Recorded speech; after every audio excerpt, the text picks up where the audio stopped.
packed courtroom today in Riverhead, where a jury heard opposing narratives during opening statements in the trial of a driver who admits he killed a Boy Scout but says it wasn't a crime. In fact, the only thing agreed upon is that this was an unimaginable tragedy. CBS 2's Carolyn Gusoff has this.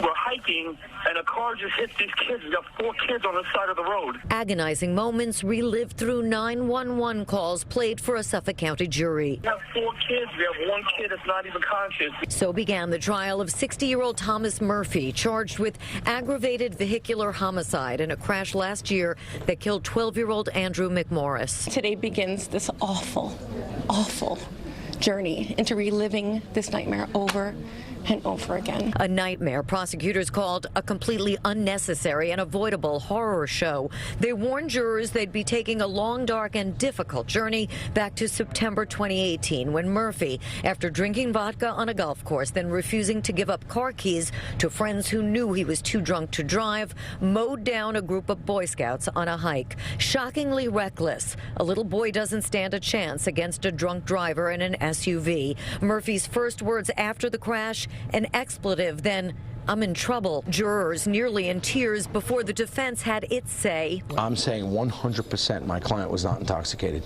1,000,000%. According to the defense, the Boy Scouts were walking in the roadway, not in single file. Murphy's view obstructed by an SUV in front of him. The shoulder not marked with a white line at the point of impact. They weren't even supervised. The adults were all the way in the back, over 100 feet away, and the young boys were walking ahead of them, acting like young boys act. He urged jurors don't compound the tragedy by convicting an innocent man. An unfortunate car accident, but Murphy was not the cause. A lot of sorrow in that courtroom. The defense cautioning the jury not to let sympathy decide the case.